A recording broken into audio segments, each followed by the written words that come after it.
Hello everyone, welcome to Computer Science and IT Gate Coaching. Don't forget to subscribe my channel and press the bell icon to get the instant notification of my free lecture. So this is about me. I am a computer science gate faculty having more than 5 plus of teaching experience, mentored more than 50,000 students, taught in different coaching institute all over India. Okay, it's like the Gate Academy, even qualified multiple times Gate.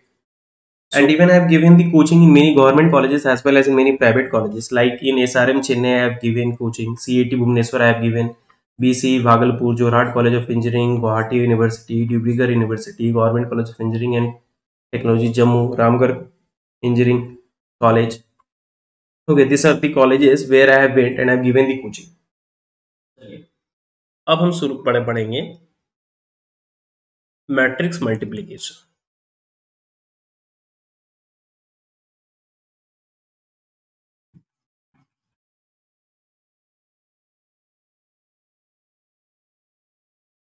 So matric multiplication क्या है? अगर जैसे मैं आपको दो matrix दूं A and B, ठीक है, अगर मैं आपको दो मैट्रिक्स दूं ए एंड बी, ठीक है, तो जैसे मैं आपको एक दिया मैट्रिक्स ए जिसमें साइज है, इसका साइज है 3x2 और दूसरा मैट्रिक्स दिया बी, इसका साइज है 2x3, ठीक है. जब इसको मल्टीप्लाई आप जब करेंगे तो कैसे करते हैं? जैसे इसका ए के अंदर 3 रो है, 2 कॉलम, तो ये कैसे होगा? जैसे A11, A12, A21, A22, A5 exam था मेरा अभी खत्म हो. ओके,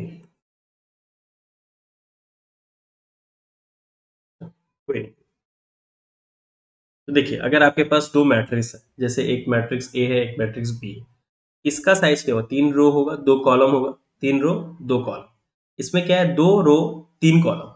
तो जब इसको आप मल्टीप्लाई करोगे तो आप देखते हैं कंपेटिबिलिटी. कंपेटिबिलिटी क्या होता है? जितने यहाँ पे कॉलम होते हैं उतने यहाँ रो होने चाहिए, तभी आप मल्टीप्लाई कर सकते हैं, ठीक है. तो ये दोनों नंबर सेम होना चाहिए. ये दोनों नंबर अगर सेम होगा तभी आप मल्टीप्लाई करेंगे. तो आप मल्टीप्लाई करते कैसे हो? इसका रो, इसके रो में जो एलिमेंट रहेगा उसको आप इसमें जो कॉलम्स रहेंगे एलिमेंट, इस कॉलम में जो एलिमेंट है उसको आप मल्टीप्लाई करते हो, प्लस कर देते हो. जैसे A11 B11 आप मल्टीप्लाई किए, एक मल्टीप्लाई किए, फिर प्लस करेंगे A12 इंटू B21, ऐसे ही करते हैं. तो यहाँ पे हम देखिए, एक एलिमेंट जो यहाँ मिलेगा उसके लिए आप कितना मल्टीप्लीकेशन किए? 2 मल्टीप्लीकेशन किए, एक यहाँ एक यहाँ, 2 मल्टीप्लीकेशन. तो फिर यहाँ पे जो एलिमेंट होगा उसके लिए भी फिर ऐसे जाएंगे, फिर ऐसे इंटू करेंगे, इसके साथ एक मल्टीप्लीकेशन, इसके साथ इसके. तो हर एलिमेंट के लिए आप यहाँ पे देखिए दो दो मल्टीप्लीकेशन करें, दो दो मल्टीप्ली. तो आपको यहाँ पे टोटल कितने एलिमेंट होंगे? जो ये रहेगा इसका साइज क्या होगा? जो मल्टीप्लाई करने का 3x3 होगा. इसका पहले वाला और इसका लास्ट वाला होता है. इसका पहला जो डायमेंशन है और इसका लास्ट का जो डायमेंशन है वही रिजल्टेंट मैट्रिक्स का डायमेंशन रहता है 3x3. तो हर यहाँ पे मतलब 9 एलिमेंट्स रहेंगे और हर एलिमेंट को हमें, हर एलिमेंट के लिए हमें 2 मल्टीप्लीकेशन लग रहा है. हर एलिमेंट के लिए हमें 2 मल्टीप्लीकेशन लग रहा है. तो ये जो जितना मल्टीप्लीकेशन लग रहा है हमें यही पता करना पड़ता है. यहाँ हम स्केलर मल्टीप्लीकेशन पता करते हैं, ठीक है. स्केलर मल्टीप्लीकेशन क्या होता है कि आपको इसको रिजल्टेंट पता करने के लिए आपको कितनी बार मल्टीप्लाई करनी पड़ेगी. ओके, एलिमेंट टू एलिमेंट कितनी बार मल्टीप्लाई करेंगे? यहाँ एलिमेंट टू एलिमेंट एक बार किए, एलिमेंट टू एलिमेंट एक बार किए, दो किए, तो टोटल स्केलर मल्टीप्लीकेशन यहाँ पे कितने हो गए? टोटल स्केलर मल्टीप्लीकेशन यहाँ पे कितने हो गए?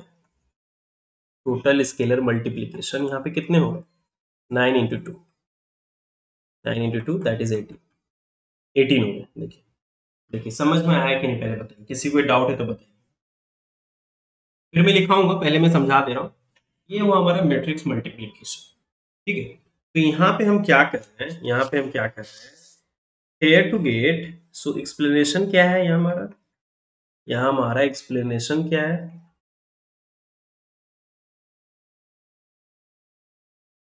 सो here to get, here to get one element, here to get one element in C में इसको ले लेता हूँ, C से मैं C ले लेता हूँ, ठीक है.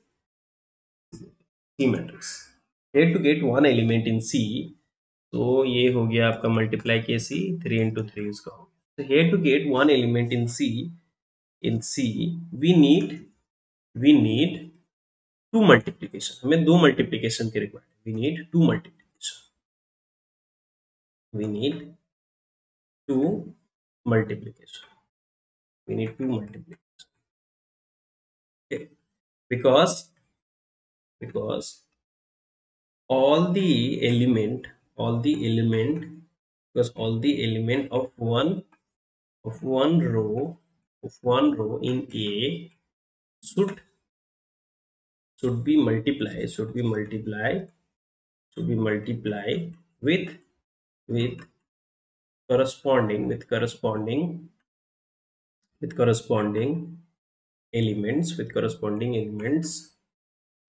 elements of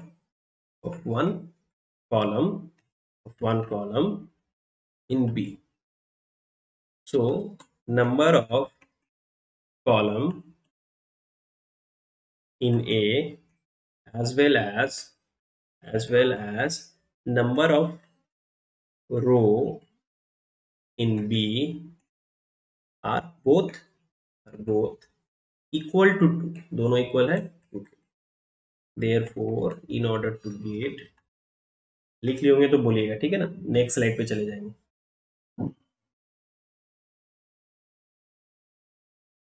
देखिए मैं आपको जो समझा रहा हूँ मैं आपको लिखा भी देता हूँ ताकि आप फ्यूचर में जब आप रिवाइज करें तो आप अपने नोट्स देख के ही उसे समझ में आ जाए, ठीक है ना।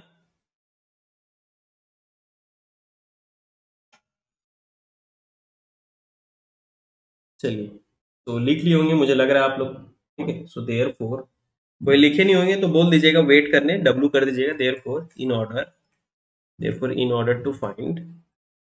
order to find one element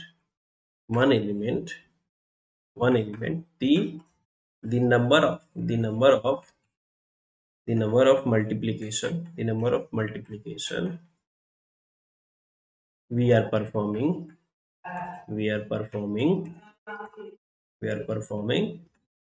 is 2, हम 2 कर रहे हैं। since total we have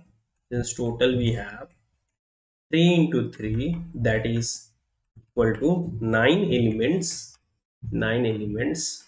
in C, and every element need 2 multiplication, हर element 2 multiplication required, every 2 multiplication। therefore the total number of scalar multiplication element to element आपको कितना multiply करना पड़ा। therefore total number of scalar multiplication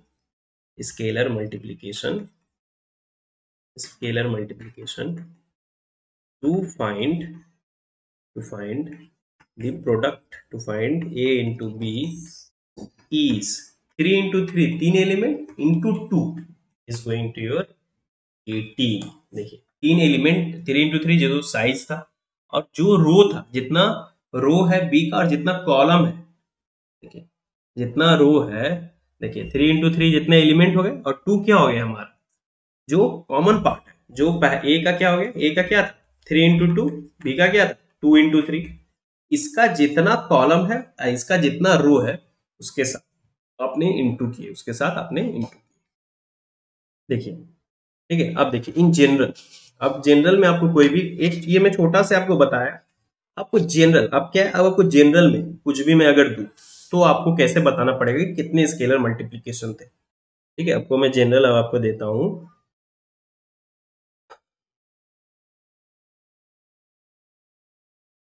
देखिए समझ में आ रहा है ना, आपका डायनेमिक प्रोग्रामिंग इंपॉर्टेंट टॉपिक है। लेट वी हैव, सो आप सब जगह फोकस कीजिए, सिर्फ सेमेस्टर भी देख लीजिए। Let we have 2 matrices, 2 matrix है अगर आपके पास। लेट वी हैव 2 मैट्रिक्स, अगर एक मैट्रिक्स है आपके पास, धर लीजिए ए, उसका अगर साइज है P इंटू आर, और दूसरा का होगा, अगर दूसरा है B, उसका साइज अब धर लीजिए R इंटू क्यू है, तो नंबर ऑफ स्केलर मल्टीप्लीकेशन कितना होगा, नंबर ऑफ स्केलर मल्टीप्लीकेशन आपका हो जाएगा। देखिए ये दोनों आपस में कंपेटेबल है, देखिए क्योंकि यहाँ जितने कॉलम है यहाँ उतने रो है, तो टोटल एलिमेंट हो गया आपके P into Q, total element P into Q, और R is equal to number of here, number of column, here number of row. So ये आपका हो गया total number of scalar multiplication. तो आप इसको पी आर क्यू भी बोल सकते हैं, ठीक है, पी आर क्यू। तो ये देखिए, ये याद होना चाहिए आपको। देखिए अभी तो समझ गए हैं, लेकिन आपको ये बहुत यूज होगा, ये बहुत इंपॉर्टेंट है और ये बहुत जगह यूज होने वाला है। ये स्केलर मल्टीप्लीकेशन हम लोग यूज करेंगे, ठीक है। तो P into R into Q, आपके नंबर ऑफ स्केलर मल्टीप्लीकेशन आपको कितना लगेगा इन जनरल। तो अगर ए का डायमेंशन ये है, बी का डायमेंशन ये है, तो number of scalar multiplication is going to this, ठीक है। क्लियर है सभी को? आज के सेशन में अगर किसी कोई डाउट है तो पूछ सकते हैं। तो आज हम लोग देखेंगे chain multiplication. Chain multiplication. Say if you are having a matrix like A which is having a size P into R, and if you are having another matrix, if you are having another matrix B which is having a size R into Q, which is having a size R into Q, then AB is going to have how many scalar multiplication? P into R into Q. See, देखिए ये बहुत important है, आपके दिमाग में ये होना चाहिए। That is number of scalar multiplication required, number of scalar multiplication, ये बहुत इंपॉर्टेंट है, number of scalar multiplication required, ठीक है, क्योंकि ये बहुत जरूरी है। देखिए इससे आपका एक क्वेश्चन आया, एक क्वेश्चन तो अगर आया तो बहुत इजी है ये टॉपिक, आप आराम से कर लेंगे, लेकिन हम सारे अप्रोच देखेंगे यहाँ पे, ठीक है, ठीक है। तो सारे टॉपिक हम लोग यहाँ पे देखेंगे, ठीक है। तो पहला है आपका मैट्रिक्स मल्टीप्लिकेशन क्या होता है। देखिए मैट्रिक मल्टीप्लिकेशन क्या होता है, एक एसोसिएटिविटी। एसोसिएटिविटी मतलब जैसे आप सी में पढ़ते हैं एसोसिएटिविटी, कि ये plus is left to right associativity, right to left, तो वो क्या होता है। मतलब देखिए जब भी मैं आपसे पूछूं कि एसोसिएटिविटी क्या है, तो जैसे मैं एक लिखा a प्लस बी प्लस सी, तो आप a प्लस बी को भी पहले कर सकते हैं, इस तरह कंप्यूट कर सकते हैं, या फिर b प्लस सी को भी आप इस तरह कर सकते हैं। तो पहले आप इसे कीजिए या इसे कीजिए, ठीक है। तो यहां पे क्या है, दोनों चीज आप कर सकते हैं, आंसर आपका सेम ही आएगा ना। a प्लस बी कीजिए या फिर a प्लस बी प्लस सी कीजिए, दोनों का तो आंसर सेम ही आएगा, ठीक है। तो यहां क्या है, मैट्रिक्स भी क्या है ना, एसोसिएटिव है, एसोसिएटिव है। अगर लेफ्ट के साथ करे पहले या फिर राइट के साथ पहले करे, दोनों में आंसर सेम आएगा, ये भी ध्यान में रखना है आपको, ठीक है ना। देखिए किसी को कहीं पर भी डाउट होगा, feel free to ask me, ठीक है। So matrix multiplication is associative. वो क्या है, एसोसिएटिव है। तो आप इसे एसोसिएटिविटी भी कर सकते हैं। Means let A B C B3 matrix, तीन मैट्रिक्स है, and if we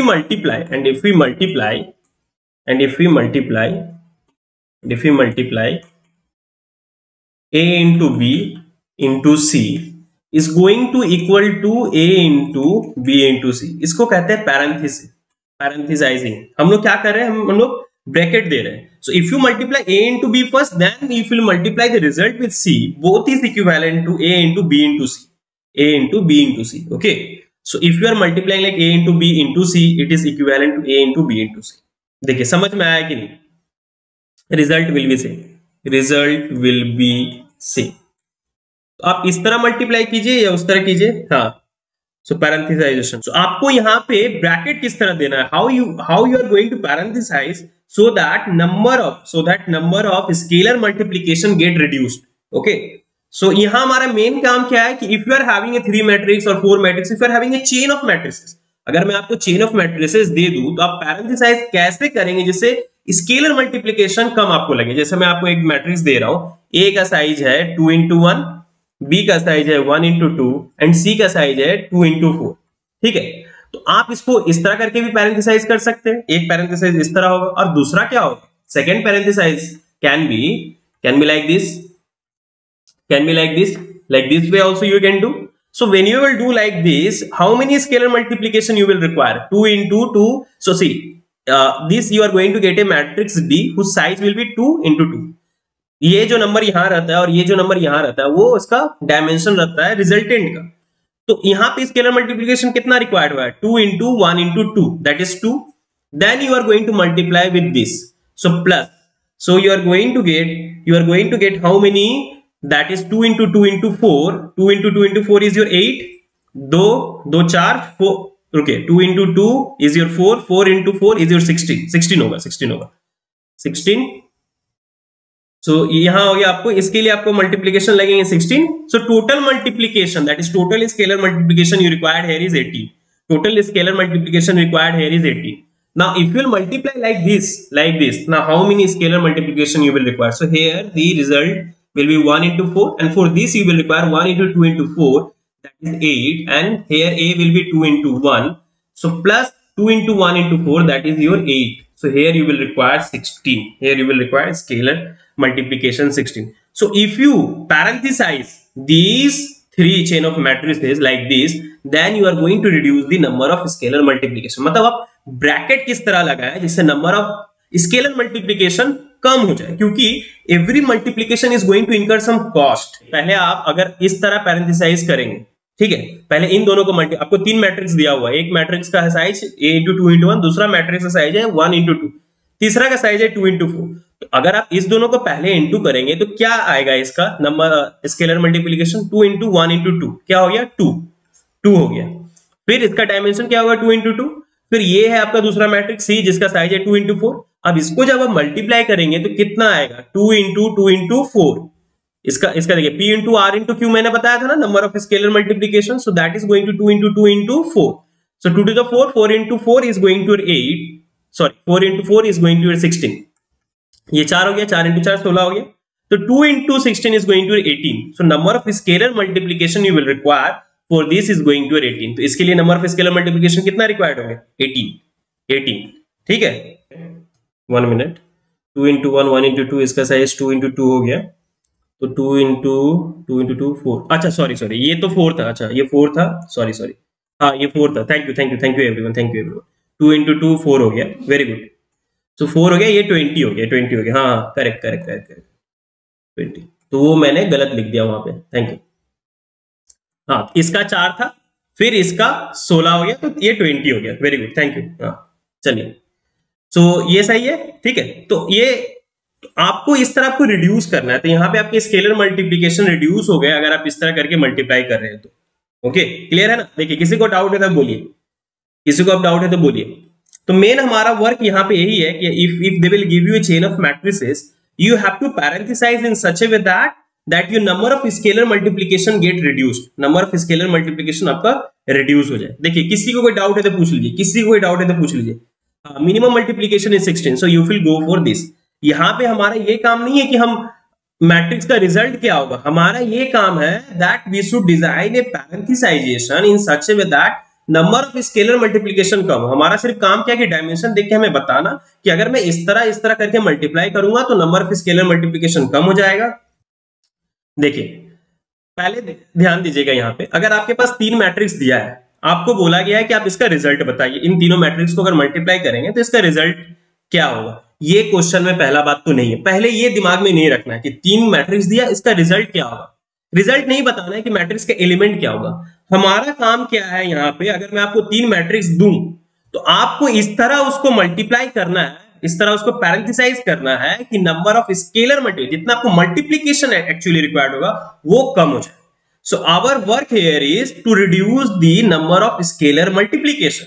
scalar multiplication हमें रिड्यूस करना है, तो वो हम कैसे कर सकते हैं? आप तो जानते हैं, आप a इंटू बी को पहले कर सकते हैं, फिर c से मल्टीप्लाई कर सकते हैं।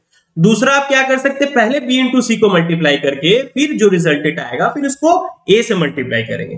तो हमने क्या किया, हम देखे a इसका डायमेंशन कितना है 2 इंटू 2, इसका डायमेंशन हो गया, क्योंकि यहाँ जो जितने नंबर ऑफ रो रहेंगे, यहाँ जितने नंबर ऑफ कॉलम रहेंगे वो हमारा रिजल्टेंट के डायमेंशन होता है 2 इंटू 2, और c हमारा दूसरा है जिसका 2 इंटू 4, ये हो गया। तो इसके लिए हमें कितने number of scalar multiplication required है? 2 into 2, that is 2 into 2 is your 4 scalar multiplication required है इस d के लिए। ठीक है, कहीं पर भी डाउट हो तो पूछ लीजिएगा, ठीक है, कहीं पर भी, in any place if you will face the difficulty feel free to ask me. तो यहाँ पे नंबर ऑफ स्केलर मल्टीप्लिकेशन आपको कितने रिक्वायर्ड हुए? 4। फिर आपके पास यहाँ रिजल्टेड 2 इंटू 2 हुआ, फिर यहाँ इसके साथ मल्टीप्लाई करेंगे तो p into r into q होगा 2 into 2 into 4। So number of scalar multiplication कितने हो गए? 4 into 4 is going to your 16। So total scalar multiplication required in this 3 matrix is your 20 लगा आपको। अगर आप इस तरह पैरेंथेसाइज किए तो आप पहले तो b इंटू सी को भी कर सकते थे, क्योंकि एसोसिएटिव होता है। देखिए matrix multiplication is associativity, means अगर आप a इंटू बी इंटू सी करेंगे, पहले a इंटू बी करें फिर सी करें, या फिर पहले b इंटू सी करें उसके बाद a से करें, तो रिजल्ट सेम आएगा, आपका रिजल्ट आपका सेम आएगा। तो जो मन है आप वो कीजिए। a का डायमेंशन 2 इंटू 1 हुआ, b का डायमेंशन आपको क्या है 1 इंटू 2, c का डायमेंशन क्या है 2 इंटू 4। इसको मल्टीप्लाई करेंगे तो मैट्रिक्स का साइज क्या होगा 1 इंटू 4, और इसको मल्टीप्लाई करने का कितने स्केलर मल्टीप्लिकेशन लगेंगे 1 इंटू 2 इंटू 4 दैट इज 8 लिख दिए। फिर आपका ये आया, इसको मल्टीप्लाई करेंगे इन दोनों को तो कितना लगेगा 2 into 1 into 4 that is 2 into 1 is 2 into 4 is your 8 16। सो अगर आप इस तरह करके अगर स्केलर मल्टीप्लिकेशन करेंगे, मतलब इस तरह पैरेंथेसाइज करेंगे, तो ये आपका ऑप्टिमल आंसर देगा, स्केलर मल्टीप्लिकेशन रिड्यूस हो जाएगा। और देखिए एक चीज ध्यान रखिएगा यहाँ पे, यहाँ मैं आपको हमेशा नहीं बोल रहा हूं कि आप हमेशा इस तरह ही डायमेंशन को कीजिएगा। देखिए एक चीज ध्यान दीजिए, जहां स्टूडेंट गलत करते हैं पहले वो ध्यान दीजिए। मैं आपको हमेशा ये नहीं बोल रहा हूं कि अगर आपके पास 3 मैट्रिक्स होगा तो हमेशा ही इस तरह पैरेंथेसाइज करेंगे तो number of scalar multiplication reduce हो जाएगा, ऐसा मैं बिल्कुल नहीं बोल रहा हूं। ये आपके किस पे डिपेंड करेगा, इसके डायमेंशन पे, इसके डायमेंशन पे, उसका डायमेंशन किस तरह है, ठीक है। हर मैट्रिक्स के डायमेंशन पे रिजल्ट डिपेंड करेगा कि वो उसका कौन सा पैरेंथेसाइजेशन उसको स्केलर मल्टीप्लिकेशन कम देगा, ठीक है। कौन सा पैरेंथेसाइजेशन उसका स्केलर मल्टीप्लिकेशन कम देगा वो उसका डायमेंशन डिसाइड करेगा, ठीक है ना। कभी ये मत समझ लीजिएगा कि सर हमेशा यही वाला कम देगा, नहीं। अगर मैं इसका डायमेंशन चेंज कर दूं ना कुछ अलग, तो शायद ये भी पहले अच्छा दे सकता है रिजल्ट, ठीक है। अभी हम लोग देखेंगे, डायमेंशन पे डिपेंड करता है, क्लियर है। तो देखिए जैसे आपके पास ए बी सी था, तो आप कितने प्रकार से पैरेंथेसाइज कर सकते थे, how many way you can parenthesize. First you can parenthesize BC and then you can parenthesize, this is 2 way you can parenthesize। now it's fine, ठीक। एक हुआ। अब देखिए मैं आपको 3 मैट्रिक्स दूंगा, अगर मैं आपको 3 मैट्रिक्स दूंगा, अब मैं आपको 3 मैट्रिक्स दे रहा हूं, उसका डायमेंशन दे देता हूं मैं, let A equal to 1 into 2। So GATE exam में आपको 4 मैट्रिक्स दिए रहेंगे, आपसे पूछेंगे कि कितने number of scalar multiplication required रहेंगे। तो गेट एग्जाम में जैसे मैं अभी कर रहा हूं, हम आपको डायनेमिक अप्रोच बताएंगे, लेकिन आप ये मेथड भी, जैसे किसी को डायनेमिक नहीं पता है तो भाई वो सिंपली करके बता दो कि कितने number of scalar multiplication required होंगे। सो 2 into 1, then C into 1 into 4, then D into 4 into 1। Just like you can exam, YouTube के लिए अच्छा है क्योंकि ऑनलाइन मार्केट बढ़ गया, ठीक है ना। देखिए अगर आपके पास ए बी सी डी रहा, अगर 4 मैट्रिक्स रहे, तो आप इसको कैसे कैसे पैरेंथेसाइज कर सकते हैं, what are the different way you can parenthesize A B C D. So if you are having A B C D, first you can parenthesize A को अलग कर दिया, पहले बी सी डी को कर रहे हैं, ठीक है। देखिए आप यहां पैरेंथेसाइज कर सकते हैं, यहां पैरेंथेसाइज कर सकते हैं, यहां पैरेंथेसाइज कर सकते हैं। तो दूसरा पैरेंथेसाइज कर रहे हैं ए बी, फिर सी डी, फिर तीसरा आप यहां कर सकते हैं ए बी सी और डी, ठीक है। अब देखिए यहां पे आपका है ए बी सी डी को भी करने का आपको कितने तरीका है, 2 तरीका है। 3 को पैरेंथेसिस करने का 2 तरीका है। तो आप क्या करेंगे, ए तो इस तरह था, अब बी को इस तरह कर दिया। देखिए यहां पैरेंथेसाइज कर सकते हो, और यहां, ये ध्यान रखिए ये सब काम आएगा। आप पैरेंथेसाइज कहां कहां कर सकते हैं, यहां कर सकते हैं और यहां कर सकते हैं। फिर आप बीसी करके यहां इस तरह कर दिए, बीसी को आप कर दिए, बीसी को एक बार कर रहे हैं, उसके बाद डी से कर रहे हैं। देखिए बीसी को एक बार किए, फिर डी से कर दिए, फिर डी को किए, इस तरह। इसको फर्दर तो पैरेंथेसाइज होगा नहीं क्योंकि ए भी एक मैट्रिक्स हो गया, सी डी भी एक हो गया। अब इसको आप कर सकते हैं, इसको आप कर सकते हैं, इसको आप क्या कर सकते हैं, इस तरह हुआ, बीसी हुआ, फिर डी हुआ, फिर दूसरा आप क्या कर सकते हैं, ए बी हुआ, फिर सी हुआ, फिर डी। देखिए तो आपको कितना वेज से आप कर सकते हैं, 1 2 3 4, 1 2 3 4 5, 5 वेज से आप एबीसीडी को मल्टीप्लाई कर सकते हैं। कौन सा आपको मिनिमम देगा अब वो हमें पता करना है। गेट एग्जाम में अब तक 4 ही मैट्रिक्स दिया गया है मैक्सिमम, क्योंकि ज्यादा मैट्रिक्स देंगे तो टाइम भी तो ज्यादा लगेगा ना नंबर ऑफ स्केलर मल्टीप्लिकेशन पता करने के लिए। तो यहाँ पे जैसे 4 दिए रहते हैं, मतलब मैक्सिमम अब तक 4 ही दिए हैं गेट एग्जाम में। तो गेट एग्जाम में आपको जैसे आपको भी पता ही नहीं है, चलिए मैं मान लेता हूं आपको पता नहीं है भाई बॉटम अप अप्रोच क्या होता है, टॉप डाउन अप्रोच क्या होता है, मुझे डायनेमिक प्रोग्रामिंग नहीं पता है, मैं मान लेता हूं सिंपल है। तो आप इसको, ये तो पता है ना कि कैसे कैसे मल्टीप्लाई हो सकता है, कौन सा मिनिमम दे रहा है आप बता दीजिए। देखिए अब पहले आप CD को इंटू कर रहे हैं, तो CD को इंटू करेंगे तो CD का डायमेंशन क्या हो जाएगा, 1 इंटू 1, 1 इंटू 1, CD का डायमेंशन हो जाएगा 1 इंटू 1। कितने नंबर ऑफ मल्टीप्लीकेशन आपको रिक्वायर्ड है, 1 इंटू 4 इंटू 1 मतलब 4, इसके लिए आपको 4 रिक्वायर्ड हुआ है। बी का डायमेंशन क्या है 2 इंटू 1, बी का डायमेंशन क्या है 2 इंटू 1, तो इस पूरे का डायमेंशन क्या हो जाएगा 2 इंटू 1, इसका डायमेंशन हो जाएगा 2 इंटू 1। ध्यान दीजिएगा यहाँ 2 इंटू 1, कितने नंबर ऑफ स्केलर मल्टीप्लीकेशन आप यहाँ दे रहे हैं 2 इंटू 1 दैट इज 2। फिर ए का डायमेंशन कितना है 1 इंटू 2, तो कितने नंबर ऑफ स्केलर मल्टीप्लीकेशन लगे 1 इंटू 2 इंटू 1 दैट इज 2। तो यहाँ पे आपको लग रहे हैं टोटल 8, मैं यहाँ लिख दे रहा हूं। देखिए क्लियर है कि नहीं?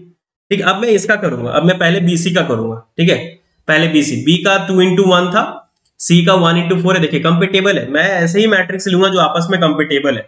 तो इसमें कितने नंबर ऑफ स्केलर मल्टीप्लीकेशन लगेंगे 2 इंटू 1 इंटू 4 दैट इज 8, आपको 8 लगेंगे यहाँ पे 8। इसका डायमेंशन कितना होगा 2 इंटू 4 होगा, 2 इंटू 4 होगा। डी का डायमेंशन है 4 इंटू 1, 4 इंटू 1 है, तो कितने मल्टीप्लीकेशन यहाँ लगे 2 इंटू 4 इंटू 1 दैट इज 8। सो इन दोनों को मल्टीप्लाई करेंगे तो इसका डायमेंशन क्या होगा 2 इंटू 1, ए का डायमेंशन है 1 into 2, so number of scalar multiplication कितना 1 इंटू 2 इंटू 1 दैट इज 2। सो ये कितने होंगे 18 होंगे। ठीक है, अब ए बी और सी डी का करेंगे। ए बी का डायमेंशन होगा 1 इंटू 1, सी डी का डायमेंशन होगा 1 इंटू 1, इसका भी 1 इंटू 1 होगा क्योंकि यहाँ 4 4 से 1 इंटू 1, और ए बी का हो गया 1 इंटू 1। तो देखिए यहाँ 1 2 इंटू 1 कितने हो गए स्केलर मल्टीप्लीकेशन 2, 1 2 1 क्या हो गए 2। फिर सी डी का कितने लग रहे हैं, हाँ matrix multiplication should be compatible, आपको ऐसा ही मैट्रिक्स दिया रहेगा जो कंपेटेबल हो। ठीक है, वो देख के ही देंगे, ऐसा देंगे ही नहीं कि जिसका नंबर ऑफ कॉलम और नंबर ऑफ रोज आपस में नहीं मिले। ठीक है, वो आपको देख के ही देंगे। 1 इंटू 4 इंटू 1 इज योर 4। सो ये हुआ, फिर आप इसको मल्टीप्लाई करेंगे 1 इंटू 1 प्लस 1 दैट इज 7। देखिए यहाँ पे आपको नंबर ऑफ स्केलर मल्टीप्लीकेशन 7 लगा, यहाँ 18 लगा, यहाँ पे 8 लगा, यहाँ 8 लगा, यहाँ पे 18 लगा, यहाँ पे 7 लगा।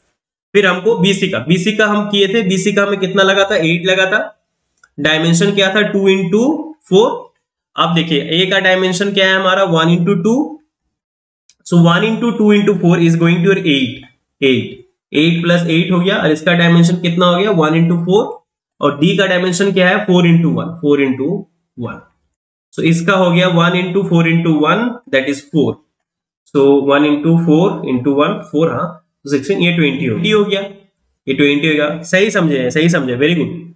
सो ए बी, अब देखिए ए बी भी हम कहीं किए हैं क्या, ए बी हम यहाँ किए, ए बी का डायमेंशन कितना आया था 1 इंटू 1, नंबर ऑफ मल्टीप्लीकेशन यहाँ 2 लगा था, और फिर सी का डायमेंशन कितना था, सी का डायमेंशन था 1 इंटू 4, तो इसका कितना आ जाएगा 1 इंटू 4 दैट इज 4, और यहाँ डायमेंशन हो जाएगा 1 इंटू 4, और डी का डायमेंशन क्या है 4 into 1, so 1 into 4 into 1 that is 4, तो ये हो गया 10, देखिए तो आपका ये हो गया 10। तो आप कौन सा, तो आप अगर आपका मैट्रिक्स 4 मैट्रिक्स आपको दिया रहे इस तरह, then which parenthesization you are going to use this, A B को पहले करेंगे फिर सी डी को करेंगे, in this way you can reduce the number of scalar multiplication. ये रहा, ठीक है, क्लियर है। देखिए तो हमने तभी बहुत जल्दी किए, सारे पॉसिबिलिटीज हमने देख लिए, तब भी जल्दी हुआ। क्लियर है ना सभी को? सो इस तरह हमने मैट्रिक्स मल्टीप्लिकेशन देख लिए। ठीक है, मैट्रिक्स मल्टीप्लिकेशन देख लिए। तो जब नंबर ऑफ मैट्रिसेस आपका ऐसा था, तो नंबर ऑफ वेज कितने प्रकार से आपको मिले थे। यहां मैं नंबर ऑफ मैट्रिसेस लिखता हूं, यहां मैं लिखूंगा number of ways we can parenthesize, number of ways we can multiply और पैरेंथेसाइज, वी कैन मल्टीप्लाई और parenthesize, okay, number of way we can multiply और पैरेंथेसाइज। ठीक है, तो अगर आपका यहाँ पे नंबर ऑफ स्केलर मल्टीप्लिकेशन 3 है, नंबर ऑफ मैट्रिसेस अगर आपका 3 है, तो कितना वे से पैरेंथेसाइज कर सकते हैं 2। अगर आपके पास यहाँ पे 4 मैट्रिक्स है, तो नंबर ऑफ स्केलर मल्टीप्लिकेशन कितना लगा 5। अगर आपके पास 5 मैट्रिक्स है, तो कितने नंबर ऑफ स्केलर मल्टीप्लिकेशन लगेंगे, अब हम वो देखेंगे, फिर मैं आपको फॉर्मूला दूंगा। अगर मैं आपको 5 मैट्रिक्स दे दूं, आपस में कंपेटेबल है, okay, let A B C D are 5 matrices and they are A, B, C, D, E are 5 matrices, are 5 matrix which are compatible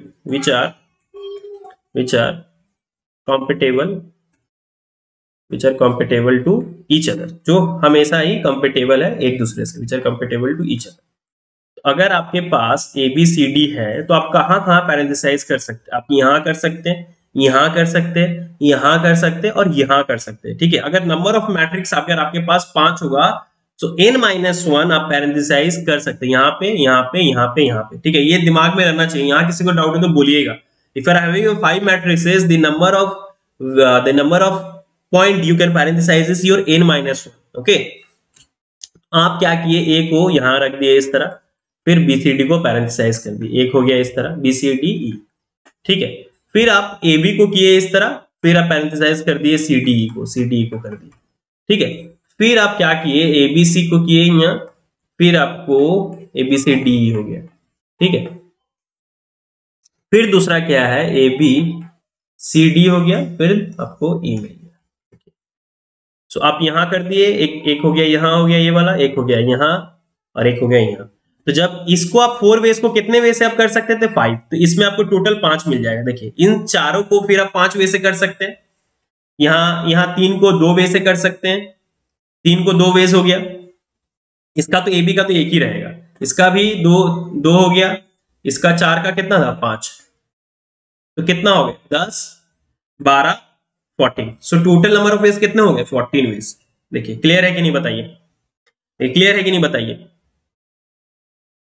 सो जब ए बी सी डी था आपके पास तो पहले ए को किए, यहां कर सकते हैं, यहां कर सकते हैं, यहां कर सकते हैं, यहां, तो जब यहां किए तो फिर इन चारों को भी तो करना रहेगा ना आपको, बहुत सारे पैरेंथेसिस वे है, तो 4 का आपने देखा कि 5 वे है। ए बी जब किए तो फिर क्या बचा, सी डी बचा, तो इसके 2 वेज है। फिर ए बी सी किए तो इसके ए डी हो गया, फिर तो 3 को 2 वे से कर सकते हैं, 3 मैट्रिक्स अगर साइज रहा तो टोटल अगर ऐड करेंगे, तो आपको 14 वेज हो गया, 14 वेज हो गया। सो आपको यहाँ पे कितने लगे, 5 के लिए 14 वेज। तो if you are having a 5 matrices, the number of way you can parenthesize और multiply the matrix is 14 way. जितने नंबर ऑफ वे से आप पैरेंथेसाइज कर रहे हैं, मतलब उतने नंबर ऑफ वे से आप मल्टीप्लाई भी कर रहे हैं। Number of ways you can multiply और parenthesize the matrix is your this. So इसका हमारे पास एक फॉर्मूला है, that is number of ways we can parenthesize, that is number of way we can parenthesize the matrix is 2n factorial by n plus 1 factorial by n factorial, where n is equal to number of matrix, where n is equal to number of matrix minus 1, where n is equal to number of matrix minus 1. Okay, so number of ways we can parenthesize the matrices is 2n factorial by n plus 1 factorial by n factorial, where n is equal to number of matrix minus 1. n क्या है, number of matrix minus 1। तो यहाँ number of matrix कितने हैं, 5 है यहाँ पे, तो यहाँ पे हो गया n 4 हो जाएगा, n 4 हो जाएगा। तो आप 4 करके देखिए, ये फॉर्मूला है, ठीक है, डिराइव नहीं किया, ये फॉर्मूला है, आपको याद करने की दरकार नहीं। आपसे गेट में कभी नहीं पूछा जाएगा कि कितने नंबर से आप पैरेंथेसाइज कर रहे हैं, ये आपसे नहीं पूछा जाएगा, ये आपका फॉर्मूला है, ठीक है ना, सबको क्लियर। अगर ये आप फॉर्मूला भी देखेंगे ना, तो ये आपका फॉर्मूला सेम है, टू फाइंड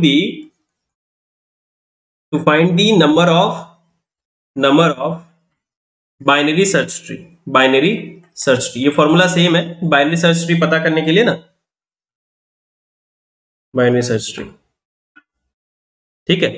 सो ये फॉर्मूला आपको देते हैं to find the number of binary search tree, same है, दोनों फॉर्मूला सेम है, ठीक है। अब देखिए,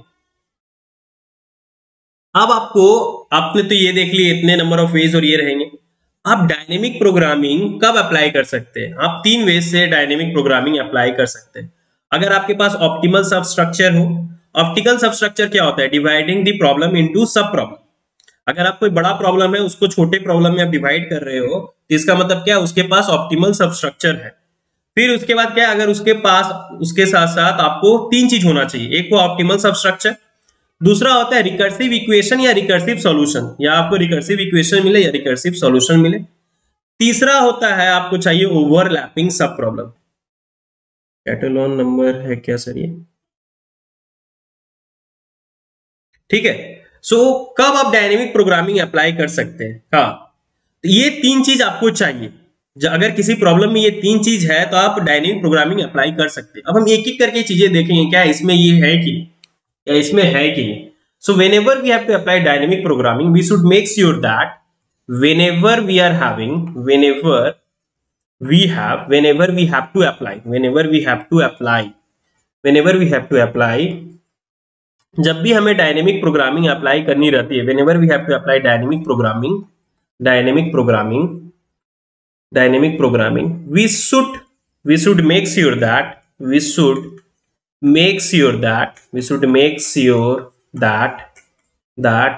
there is optimal substructure। क्या है? optimal substructure means dividing the bigger problem into smaller problem, then recurrence equation और recurrence solution हो, equation solution बात बराबर है, या फिर recursive equation और recursive solution, तो कुछ भी बोलिए, या recursive equation बोलिए या फिर recursive solution बोलिए और recursive solution बोलिए। एंड तीसरा है आपके पास होना चाहिए जो है ओवरलैपिंग सब प्रॉब्लम। तो सब प्रॉब्लम आपको ओवरलैपिंग होना चाहिए। अब मैं ये तीनों चीज एग्जामिन करूंगा कि ये तीनों चीज उसमें है कि नहीं। अगर रहेगा तभी हम डायनेमिक प्रोग्रामिंग करेंगे अप्लाई, अदरवाइज नहीं करेंगे। So whenever we have to apply dynamic programming we should make sure that there is optimal substructure. Okay, then we have to make sure that we are having a recursive equation or recursive solution, and third we have to make sure that it is having an overlapping subproblem। ठीक है ना? So अब हम लोग देखेंगे कि optimal substructure है कि नहीं। So ऑप्टिमल सबस्ट्रक्चर क्या है? Dividing the bigger problem into सब प्रॉब्लम। ऑप्टिमल सबस्ट्रक्चर पहले हम लोग देखेंगे ऑप्टिमल सबस्ट्रक्चर। सो एज्यूम कीजिए लेट A1 है आपका, इसका डायमेंशन, अब डायमेंशन समझिए, यहां डायमेंशन लिखता हूं मैं, dimension of AI I is equal to 1 to n, dimension of A1 is P0 to P1, dimension of A2 is, आप ऐसे समझिए, ठीक है ना, इसका मैं डायमेंशन, बफरिंग हो रहा है क्या कि ठीक है, सब ठीक से दिख रही है ना? ऑप्टिमल सबस्ट्रक्चर हम यहां देख रहे हैं। सो A1 का ऑप्टिमल, मैं मान ले रहा हूं कि A1 एक मैट्रिक्स है जिसका डायमेंशन है P0 P1, A2 एक दूसरा मैट्रिक्स है। देखिए यही नोटेशन में यूज करने वाला हूं, गेट एग्जाम में दूसरा नोटेशन भी यूज कर सकते हैं, ठीक है। थोड़ा दिक्कत हो रही है क्लास में, कुछ थोड़ा P1 इंटू P2, फिर A3 है आपका P2 इंटू P3, इसी तरह आपका जा रहा है AN, इसका डायमेंशन होगा Pn-1 इंटू P। देखिए इसका मतलब क्या है, अगर मैं A1 लूं तो इसका डायमेंशन होगा P0 इंटू P1, ठीक है, मैं एक कम लेता हूं P0 इंटू P1। अगर मैं A2 लूं तो इसका डायमेंशन होगा P1 इंटू P2। अगर मैं A3 लूं तो इसका डायमेंशन होगा P2 इंटू P3, ठीक है। इस तरह एक कम पहला वाला, फिर वही सेम ये वाला, क्लियर है ना?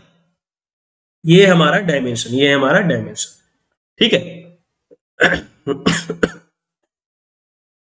कंफ्यूज मत होइएगा। So let this are the matrices, देखिए डाउट रहेगा feel free to ask me, ठीक है ना? आर मैट्रिसेस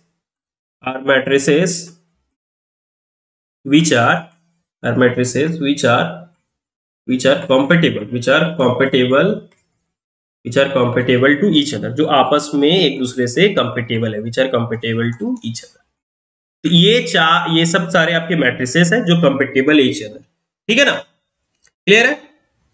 तो यहां पे हमें पता करना है कि क्या मैं बिगर प्रॉब्लम को छोटे प्रॉब्लम में डिवाइड कर पा रहा हूं कि नहीं। If we are having to do that then we can say that it is having a optimal substructure, that we are able to divide bigger problem into smaller problem, ठीक है ना?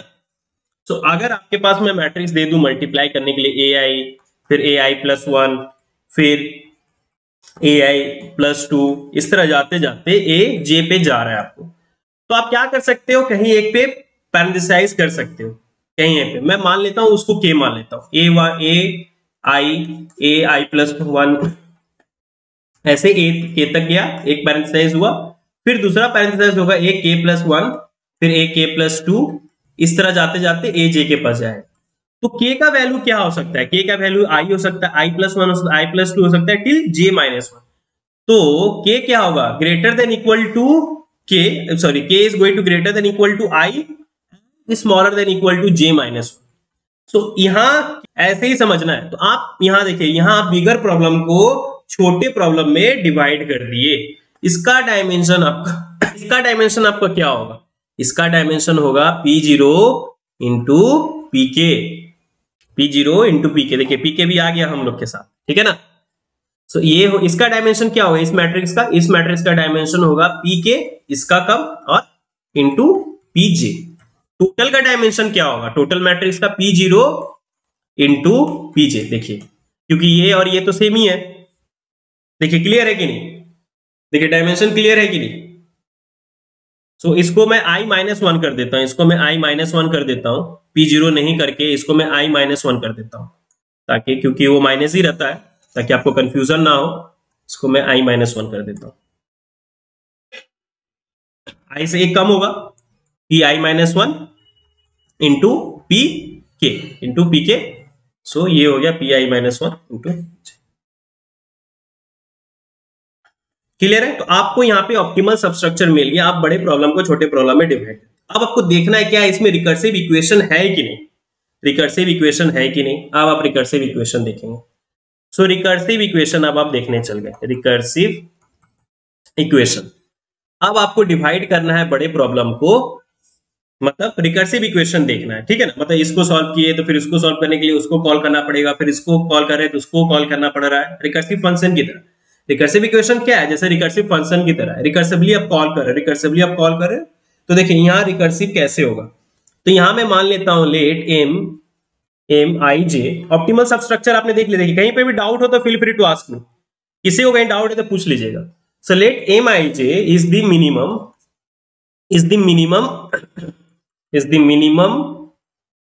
number of scalar multiplication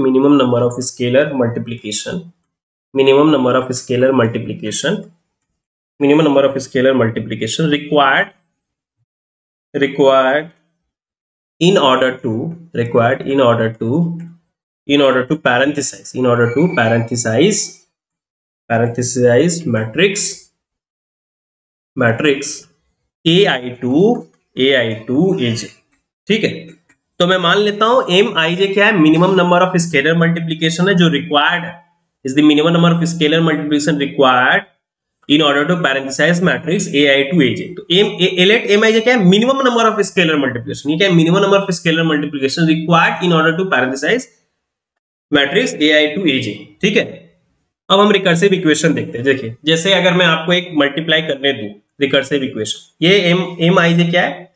matrix है आई से जे के लिए। आपको मैं मान लिया कि let M I J is the minimum number of scalar multiplication required in order to parenthesize matrix AI2 AJ। AI2 AJ के मैट्रिक्स को अगर मैं मल्टीप्लाई करना है तो मैं मान लेता हूं minimum number of scalar multiplication क्या है? IJ, ठीक है। हाँ वो तो होगा, लेकिन हम उसको रिड्यूस करेंगे, वो आएगा। देखिए यहां पे आप देखें कि अगर i इक्वल टू जे रहा, मतलब अगर मैं बोलूं कि एक ही मैट्रिक्स है A1, जब एक ही मैट्रिक्स है 1 इंटू 1 एक ही मैट्रिक्स है, तो क्या उसमें नंबर ऑफ स्केलर मल्टीप्लिकेशन कितना होगा? एक ही मैट्रिक्स है तो क्या मल्टीप्लाई करेंगे? कुछ तो नहीं ना। जब एक ही मैट्रिक्स रहेगा, जैसे हम इस तरह पैरेंथेसाइज कर रहे थे, तो दो मैट्रिक्स में पैरेंथेसाइज कर रहे थे। जैसे यहां देखिए एक मैट्रिक्स में A था और दूसरे मैट्रिक्स में BCD था, तो इसमें कितना मल्टीप्लिकेशन लग रहा था? 0। इसमें थोड़ी, जब एक ही मैट्रिक्स है तो क्या लगेगा? कुछ नहीं लगेगा, 0। तो जब एक ही मैट्रिक्स रहेगा, जब i इक्वल टू जे रहेगा तो 0। अगर एक से ज्यादा रहा तो हम क्या करेंगे? हम सारे पॉसिबिलिटीज देखेंगे के का। आप देखिए, आपने के का देखे थे कि के कहां हो सकता है, के यहाँ पे हो सकता है, के ये हो सकता है, कि मतलब हर जगह पार्टीशन कर सकते हैं। लेकिन आपको चूज वो करना है जो मिनिमम हो, जो मिनिमम आपको scalar multiplication they. So you are going to choose the one which is going to give you the minimum scalar multiplication. So what you will do, you will take all the possibilities. We are going to take all the possibilities and see which is going to give the minimum number of scalar multiplication. तो आप मान लीजिए कि आप k पे आप इसको divide किए, m i से k तक गया, ठीक है। फिर m k+1 से j, ठीक है, ये हुआ। अब इसको फिर आप मल्टीप्लाई करेंगे तो इसका क्या आएगा, उसका क्या आएगा, p into i-1 into P के इंटू pj।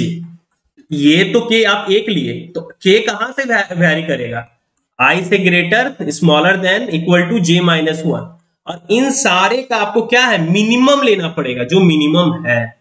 अब हर बार कॉल करेंगे हर के के लिए, लेकिन आप चूज कौन सा करेंगे, जो मिनिमम।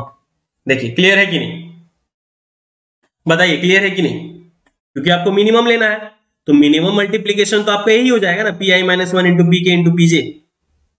देखिए बताइए क्लियर है कि नहीं। इसमें आप k आपका i से j-1 तक चलेगा, ठीक है, तो आपको k का वैल्यू वो लेना है जहां पे आप स्केलर मल्टीप्लिकेशन कम लगे। तो आप सारी पॉसिबिलिटीज ले रहे हैं, लेकिन जब आप वो चूज करेंगे जो मिनिमम है, आप वो चूज करेंगे तो मिनिमम। देखिए आपको रिकर्सिव इक्वेशन भी आपको मिल गया, आप बड़े प्रॉब्लम को छोटे प्रॉब्लम में डिवाइड कर दिए, अब उसका रिकर्सिव इक्वेशन मिल गया। अब आपको देखना है कि ओवरलैपिंग सब प्रॉब्लम है कि नहीं। अगर ओवरलैपिंग सब प्रॉब्लम होगा तो आप डायनेमिक प्रोग्रामिंग यूज कर सकते हैं, अदरवाइज नहीं कर सकते। क्लियर है, क्लियर है ना। तो अब हम लोग देखेंगे, ठीक है, चैनल को लाइक शेयर एंड सब्सक्राइब कर दीजिएगा। 4 मैट्रिक्स लिए थे, अब मैं इसको रिकरेंस ट्री बनाता हूं, इसका रिकरेंस ट्री बनाते कैसे आप कॉल करोगे, रिकरेंस ट्री बनाते k की वैल्यू के लिए। अगर मैं रिकर्सन ट्री बनाता हूं, या रिकरेंस ट्री आप बोलिए, ठीक है। तो जैसे अगर इसका साइज था m1 to 4 आपने कॉल की, तो k का वैल्यू क्या हो सकता है, 1 हो सकता है, 2 हो सकता है, 3 हो सकता है। तो जब ये 1 पे कॉल हुआ, m1 पे कॉल हुआ, 1 से 1 एक हुआ, फिर दूसरा क्या हो जाएगा, m 2 से 4 तक एक आपने इस तरह पैरेंथेसिस किया। दूसरा पैरेंथेसिस क्या होगा, m1 to 2, 1 से 2, और फिर अगर 1 से 2 हुआ तो ये क्या हो जाएगा, 3 से 4।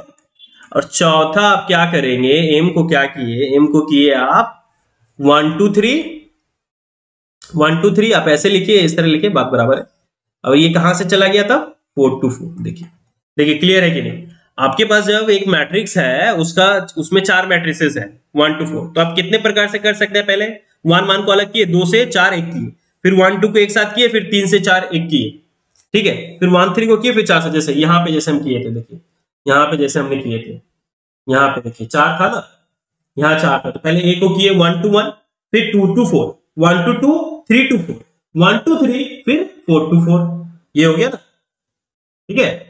तो आपने क्या किए, जब आपको मैं इक्वेशन दे दिया, मैं इसका रिकरेंस ट्री बना रहा हूं, अब जब मैं आपको इक्वेशन दे दिया कि 1 to 4 का बताइए कि मिनिमम स्केलर मल्टीप्लिकेशन क्या होता है, इसी तरह करेंगे, सारे पॉसिबिलिटीज देखेंगे k का वैल्यू के लिए, फिर अब इसके लिए फिर इसका रिकरेंस कॉल होगा, फिर इसका कॉल होगा, 1 to 1 तो क्या हो गया, 0 हो जाएगा ना, तो ये फर्दर नहीं होगा, 1 to 1 तो 0 हो गया, सेम है, 0 हो गया।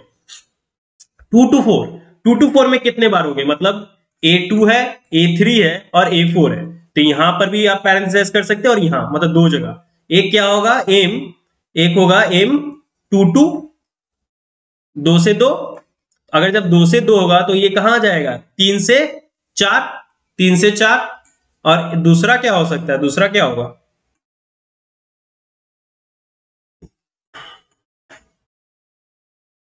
दूसरा होगा आपका 2 से 2 कर दिए, 3 से 4 हो गया, सॉरी 2 से 3, फिर 3 से 4, फिर 3 से 4, सॉरी ये 4 हो गया ना, 3 तो कर दिए थे, तो 4 से 4 हो गया, 4 से 4 हो गया। क्लियर। अब उसी तरह 1 to 2 का कितने होंगे, एक होंगे, सिर्फ a1 है और a2 है, सिर्फ a1 है और a2 है, तो आप एक ही पैरेंथेसाइज कर सकते हो, एक ही कर सकते हो, ठीक है। उसको भी आपको लिखना पड़ेगा, तो आप उसको यहाँ पे मैं लिख देता हूँ, ठीक है। यहाँ थोड़ा m1 से 1 गया, फिर m2 to 2 गया, 3 से 4 है, इसका होगा 3 से 3 जाएगा, जब 3 से 3 गया तो फिर 4 से 4 हुआ, क्योंकि यहां पर भी एक ही था, ठीक है ना, 3 4 सो एक ही हुआ, यहाँ कितने होंगे, यहाँ 2, देखिए जब कितने होंगे ना वो आप इसको माइनस कर दीजिए, 3 - 1 2, मतलब दो आपको वेज यहाँ पता करना पड़ेगा, दो आपको वेज यहाँ पता करना पड़ेगा। तो मैं इसको यहाँ ले रहा हूँ, एक एम ले लिया 1 2 1, फिर दूसरा क्या हो गया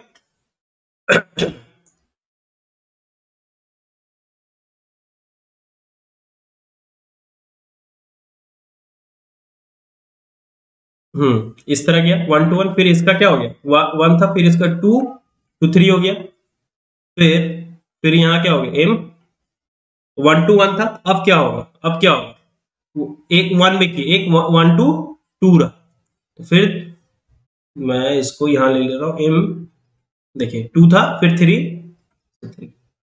ठीक है। अब इधर आते हैं 2 2 2 नहीं करेंगे, 3 4 करेंगे, फिर से 3 4 हम फिर से करेंगे, देखिए कितने बार इसको कॉल करना पड़ रहा है, देखिए 3 2 3 किया, फिर 4 2 4 हुआ, फिर 2 2 3 को भी करना पड़ेगा हमें, 2 2 3 को भी करना पड़ेगा। आप इसको क्या कीजिए 2 से 2 पे जाइए, फिर 3 से 3 पे, ठीक है। 4 2 4 नहीं, ये 1 2 1 सेम है, नहीं होगा नहीं होगा नहीं होगा, यहाँ पर भी 2 2 3 आपको करना पड़ेगा। 4 2 4 तो नहीं करेंगे ना, 4 2 4 तो अगर i इक्वल टू जे हो गया, i इक्वल टू जे हो गया तो नंबर ऑफ स्केलर मल्टीप्लिकेशन तो 0 हो गया ना, तो 4 2 4 नहीं करेंगे, हम यहाँ 1 2 4 कर रहे हैं। आपके पास 4 मैट्रिक्स है, A1 A2 A3 A4। अब जब एक ही मैट्रिक्स है तो नंबर ऑफ स्केलर मल्टीप्लिकेशन तो 0 हो गया ना, जैसे यहाँ 3 3 है, नंबर ऑफ स्केलर मल्टीप्लिकेशन क्या होगा 0 हो गया। तो यहाँ पर आप जैसे जब M23 है तो फिर आप इसको फर्दर करेंगे, M23 है तो फिर आप इसको फर्दर करेंगे, ये क्या हो जाएगा M22 होगा, फिर 1 3 से आएगा, फिर यहाँ पे क्या हो जाएगा 3 2 3, ठीक है। इसी तरह आपने कर दिया, फिर इसको तो आप फर्दर नहीं करेंगे, 1 2 को भी आप करेंगे, ठीक है। देखिए मेरा जो यहाँ पे मोटिव है आपको दिखाना कि यहाँ पे इस तरह करके ये कॉल होगा, इस तरह करके अगर आप रिकर्सिव इक्वेशन देंगे तो इस तरह करके वो कॉल होगा। पहले टॉप टू आपको आप देखे ये सब चीजें कि हम रिकर्सिव फंक्शन को कैसे करते हैं, top to down left to right call, top to down left to right, top to down left to right, इस तरह हमारा फंक्शन कॉल होगा, इस तरह top to down left to right. अब देखिए क्या यहाँ पे ओवरलैपिंग सब प्रॉब्लम है कि नहीं, ओवरलैपिंग सब प्रॉब्लम है कि नहीं। आपने 1 1 किए, ठीक है, 2 4 किए, ठीक है, फिर इसके बाद क्या करेंगे, फिर आप इसके बाद 2 2 करेंगे, कर लिए, फिर आप क्या करेंगे 3 4 किए, यूनिक है कर लिए, 3 3 कर लिए, फिर 4 4 कर लिए, फिर आप ऐसे आएंगे, फिर आप इस तरह आएंगे, फिर आप इस तरह जाएंगे 2 3, देखिए 2 3 क्या आपने पहले किए हैं, 2 3 नहीं किए, कर लिए, 2 2 आप किए हैं, देखिए 2 2 आप पहले से कर चुके हैं, देखिए ओवरलैपिंग सब प्रॉब्लम मिल गया। 3 3 आप किए हैं, 3 3 आप किए, देखिए ओवर, तो आप इसको नहीं करना है फिर दोबारा, फिर इधर से घूम के जाएंगे 4 4 4 मिल जाएगा, 4 4 आप किए, हाँ किए, देखिए ओवरलैपिंग सब प्रॉब्लम आपको मिल रहा है, ओवरलैपिंग सब प्रॉब्लम आपको मिल रहा है, देखिए 4 4 मिल गया, फिर 1 1 मिल गया, फिर 2 2 मिल गया, फिर 1 2, तो जो 1 2 करने जाएंगे क्या 1 2, हाँ 1 2 करने जाएंगे, 1 2 करेंगे, फिर 3 4, 3 4 आपको देखिए 3 4 आप कर चुके हैं, तो 3 4 आप कर चुके तो पूरा करना ही नहीं है, ये करना ही नहीं है आपको, 3 4 आपको तो मिल गया। देखिए यहाँ पे ओवरलैपिंग सब प्रॉब्लम है, ये सारे जो सब प्रॉब्लम है ओवरलैप कर रहे हैं, 3 4 आप कर चुके हैं पहले, फिर 1 3 देखिए 1 3 क्या आपने किए हैं कहीं, 1 3 है कहीं, 1 3 नहीं है तो आप करेंगे, ठीक है, 1 1 है, 2 3 है, देखिए 2 3 है ओवरलैपिंग, 1 2 है, देखिए 1 2 है कहीं, 1 2 है, देखिए 1 2 है। तो यहाँ पे क्या आप देख रहे हैं कि ओवरलैपिंग सब प्रॉब्लम है, इसका मतलब क्या है, आप यहाँ पे डायनेमिक प्रोग्रामिंग अप्लाई कर सकते हैं। अगर आप इसको डायरेक्टली इंप्लीमेंट करेंगे तो ये रिकर्सिव फंक्शन कॉल करते जाएगा, एक एक फंक्शन को बार बार कॉल कर देगा, लेकिन उसका वैल्यू तो पहले से कैलकुलेट करके रखे है ना, तो क्यों नहीं उसका वैल्यू को आप टेबल में स्टोर करके रखिए, टेबल में स्टोर करके रखिए, ठीक है। j इक्वल टू 4 है तो j माइनस 1 तक ही जाएगा, मतलब क्या है ना, मतलब आप पैरेंथेसाइज कहां कर सकते हैं, अगर A2 A3 A4 है तो आप यहां पैरेंथेसाइज कर सकते हैं, या फिर यहां कर सकते हैं और यहां कर सकते हैं। तो आपने जब A1 1 किए, एक इस तरह किए, तो दूसरा क्या हो जाएगा A2 2 4, अगर यहां पे करेंगे पैरेंथेसाइज तो A1 to 2 1 to 2 then 3 to 4 इस तरह, फिर एक 1 to 3 देन 4 to 4। अगर इस तरह जब आप कर रहे हैं तो फिर फर्दर पैरेंथेसाइज होगा 2 4 का, फिर करेंगे उस तरह हमने करके देखे। तो हम अगर हम डायनेमिक प्रोग्रामिंग अप्लाई नहीं करें तो यहाँ पे हम क्या कर रहे हैं, एक जो सेम प्रॉब्लम पहले कॉल हो चुका है उसको दोबारा कॉल कर रहे हैं, उसको दोबारा कॉल कर रहे हैं। देखिए इसमें आप देखिए रिपीटेशन भी है, तो ओवरलैपिंग सब प्रॉब्लम भी है, ओवरलैपिंग सब प्रॉब्लम। तो यहाँ आपका हाइट कहां तक जाएगा, मैक्सिमम हाइट n तक जाएगा, n तक जाएगा। तो अगर आप देखेंगे, आपने कंप्लीट बाइनरी ट्री देखे थे, अगर हाइट h रहा तो मैक्सिमम नंबर ऑफ नोड्स कितने हो जाते हैं, 2 to the power n eight worst case. ठीक है, यहाँ तो बाइनरी ट्री से ज्यादा है, यहाँ तो एक एक ट्री का 2 नोड से ज्यादा है, तो आपको टोटल नंबर ऑफ प्रॉब्लम्स कितने दिख जाएंगे, 2 to the power n, 2 to the power n। तो अगर विदाउट यूजिंग डायनेमिक प्रोग्रामिंग अगर मैं इसे डायरेक्टली इंप्लीमेंट कर दूं तो इसका टाइम कॉम्प्लेक्सिटी हो जाएगा 2 to the power n।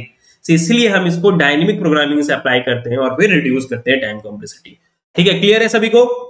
चलिए बताइए, क्लियर है कि नहीं सभी को, बताइए। तो आप अब इसका लिख लीजिए, here the height of the tree, तो इसका कंक्लूजन लिख लीजिए, here the height of the tree, here the height of the tree, here the height of the tree is big of n, big of n, and total number of nodes and total number of nodes and total number of nodes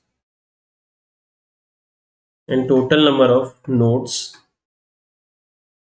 total number of nodes in worst case, in worst case, in worst case is big of 2 to the power n, is big of 2 to the power n.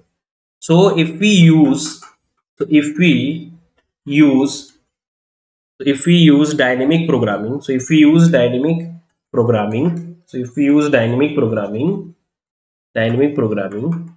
our time complexity will get reduced, हमारा time complexity क्या होगा, reduced हो जाएगा। and here we can do by two method, दो method से हम कर सकते हैं, by two method, one is bottom up approach, another is top down approach। by using bottom up approach, जिसको हम टेबुलराइजेशन भी कहते हैं, बॉटम अप अप्रोच जिसको हम टेबुलराइजेशन भी कहते हैं, और दूसरा है टॉप डाउन अप्रोच जिसको हम मेमोनाइजेशन भी कहते हैं, जिसे राठौर ने कहा top down approach, top down reduce from, हाँ रिड्यूस कर सकते हैं टॉप डाउन। ठीक है,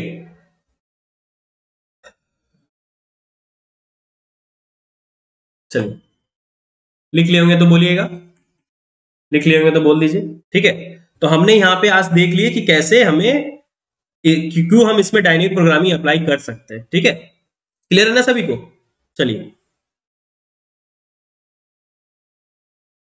चलिए by using bottom up and top down approach हो गया। इन टॉप डाउन वी डोंट, देखिए इन बॉटम अप अप्रोच में हम सिर्फ टेबल लिखते हैं, फंक्शन कॉल नहीं करते हैं। इन बॉटम अप अप्रोच, मैं कल कराऊंगा, in bottom approach we don't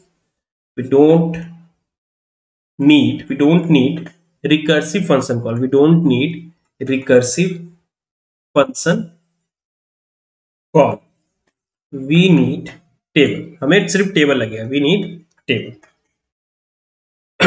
and in top down we need both, top down में हमें दोनों लगेगा, रिकर्सिव कॉल और टेबल भी। In top down we need both recursive call और recursion and table, and both, दोनों का टाइम कॉम्प्लेक्सिटी क्या होगा, is big of n Q, and both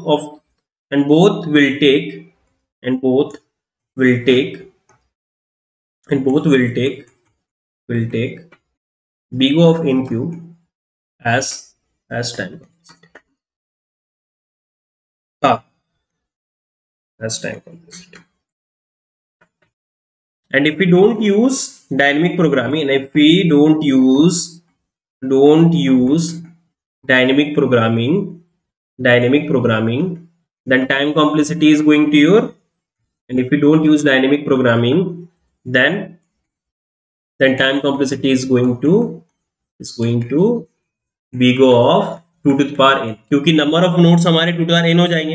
अगर एक नोड भी कांस्टेंट टाइम लिया तो 2 to the power n into constant 2 to the power n हो जाएगा, एक्सपोनेंशियल चल जाएगा। अगर हम डायनेमिक प्रोग्रामिंग यूज नहीं करें then time complexity will be exponential. ठीक है ना, क्लियर है सभी को? देखिए